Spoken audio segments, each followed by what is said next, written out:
Okay, so welcome to my video blog. Uh, instead of doing a written blog, I'm going to do a video blog because I think it'll be easier for this hike. And this is kind of an introductory type video, but we should probably get some housekeeping items out of the way. The first is like all those awesome monetized videos on YouTube.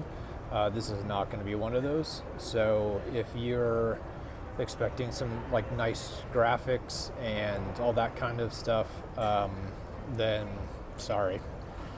This is more just for family and friends, and they can see the trail as I hike it. And I'm planning on checking in, hopefully on a daily basis. And I've also turned off like the comments, and I've turned off a bunch of the bells and whistles that usually happen on YouTube videos. So essentially, if I get feedback that y'all want those on, that's great. But right now they're all turned off. The second piece of housekeeping is a shout out. So, hey mom. And that's the end of the shout outs. So I'm at the DIA airport, Denver airport. I'm about to fly down to Tucson to get on the trail. And I guess a couple things for the introductory video. The first is the name. I think I went with Soul Starved Hiking, and just to kind of explain that, there's a book by Dr. Estes that is Women Who Run with the Wolves, and in there she talks about a principle of soul starvation or soul famine, and she explains it as, your soul has been exhausted to the point where you kind of need to refresh it. And so that's why I named the blog the Soul Starved is after like that philosophy or principle in Dr. Estes' book. And if this is one of those high quality YouTube videos, right here is where the graphic would show up and a picture of her book would show up, but you could just Amazon or Google it and look at it on Amazon. Again, it's Dr. Estes and Women Who Run with the Wolves. The second thing is we'll talk about, I think there's a bigger picture of why people do things like hike Everest or hike, in this case, the Continental Divide Trail or the CDT or do like large adventures. And I think if I remember correctly, it was George Maury who tried to summit Everest in 1920s, was asked something in the press conference of why he's hiking it, and there's always been a controversy whether it was a joke or whether it was serious, but his like glib response was because it's there. And so like that why, that's a much larger question, and maybe I'll get to that in a later video, but the why for this is much more high level. I had just gotten to the point of being depressed and burnt out, and I needed to kind of reset and kind of replenish my soul. And so I decided taking some leave and hiking across the country again for 5 months is the way to do it. So here I am. Some people ask about safety on the trail, so just to kind of alleviate some concerns, I do have health insurance through Obamacare. Thanks, Obama. I also have emergency insurance where if search and rescue if they can't come get me, then this global rescue company will come and pluck me out of the middle of nowhere. And I'm also carrying it's called a SPOT. It's a satellite beacon that uses different satellites than like cell phones. So it's like GPS where you can kind of get it anywhere. And so I'll just check in on a daily basis through the SPOT with a few people that are on the list.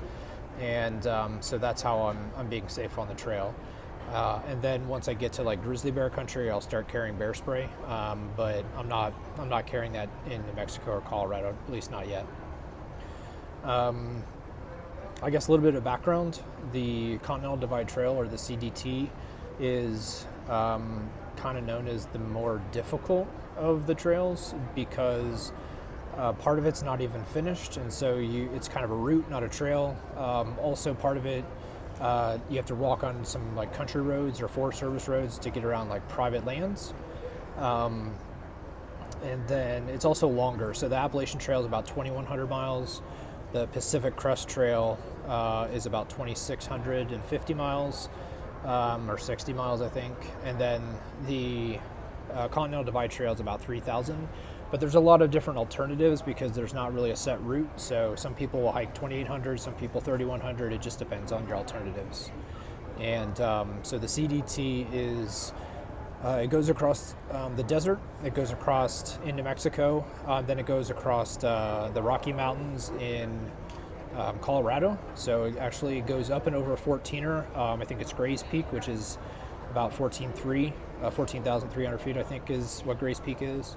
And it goes very close to a couple of other 14ers like San Luis Peak and Mount Massive and Mount Elbert, which Mount Elbert is the tallest mountain in Colorado at 14,400 plus. So it's it definitely is a high trail in Colorado. And then once you get through Colorado, you actually exit Colorado after Rocky Mountain National Park, and you get up towards like Rawlins, Wyoming, and you cross Wyoming, and you actually get to go through Yellowstone National Park, which is fun. Wolves and grizzly bears is always an added bonus for the Continental Divide Trail, whereas the PCT and the Appalachian Trail don't have wolves and grizzly bears. And then after Wyoming, you actually dip into Idaho, and then you dip back into Montana and finish in Montana. And you get to go up to, we actually end in Glacier National Park, and if the border's open, you get to cross into Waterton up in Canada. And I cannot remember if we pass into Waterton National Park or if it's right next door to the national park up there. And so those are the 5 states, and that's a little bit of a background on the CDT. I want to keep these videos short, just as daily check-ins, and so I think I'll end here. But day 0, I'm in the process of traveling from Denver to Tucson, and then Tucson to Lordsburg, and then Tucson, Arizona, Lordsburg, New Mexico, and then from Lordsburg we take a shuttle down to the border, and we begin the hike. So today's Tuesday, so I'm flying into Tucson, and then I'll take the bus tomorrow to Lordsburg, and then I will take a shuttle down from Lordsburg to the border on Thursday, and I'll start the hike on Thursday. So thanks for watching. Sorry about the shakiness. I'm not carrying any tripods or poles, so get used to the shakiness if you're going to watch these videos. If you get seasick, then maybe just listen to the videos, don't watch them. And I don't have any of those like awesome circle lights or fancy microphones or anything else. So we'll see how this goes. Hope everyone's doing well, and hopefully we'll see you later. Bye.